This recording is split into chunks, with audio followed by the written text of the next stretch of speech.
Hi guys, welcome to this next tutorial in music theory. In this tutorial we're going to look at intervals in the most simple way.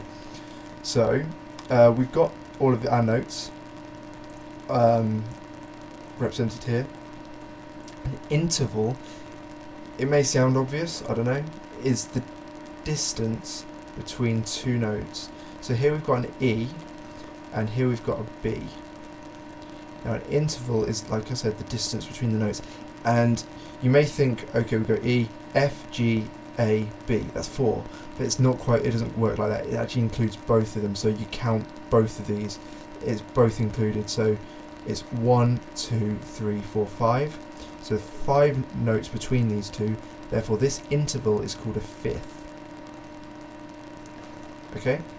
And you know, after this it'll just sound, all of it will sound obvious, and you've got kind of that, which is 1, 2, that'll be a second, a third, a fourth, then a sixth, seventh, and then an eighth. When you get to an eighth, it's called an octave. Now an octave, you'll be able to kind of hear. Do I have something to hand to be able to play an octave on? I don't think I do. Oh, maybe this will do. So an octave would sound like this. You can kind of hear that the notes are the same, but you know, just one's higher than the other. They actually sound the same. I'm sorry, it's slightly out of tune because I haven't tuned the mandolin in ages. So that's an octave, and that's an eighth, and then you kind of start again. So you'd have like a second, third, and so on. Also, which I forgot to mention, this second is called a tone. A tone is the distance between, you know, two notes. So between D and an E is tone.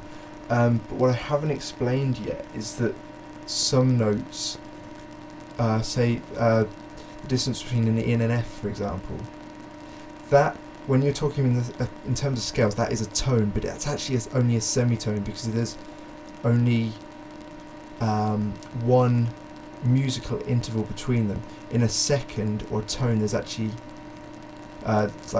from D to E, there's actually 2 here, and I'll go through why in the next tutorial. So, you know, don't get any hang-ups about this. It's fine. This is how it's meant to be. But yeah, a second is a tone.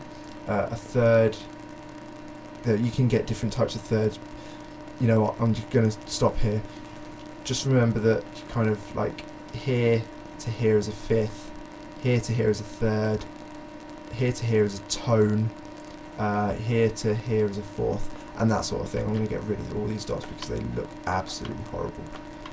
So yeah, like I said, this is a fifth, and so on and so forth. So if you take one thing away from this tutorial, which I hope you will, that, you know, intervals, you count both the bottom and the top note, so this would be a fifth. That is all for this tutorial. In the next tutorial I'm going to explain more why some intervals are funkier than others, but it's really important stuff, so stick with it. I hope you enjoyed this tutorial. I'll see you next time. Yeah, take it easy guys.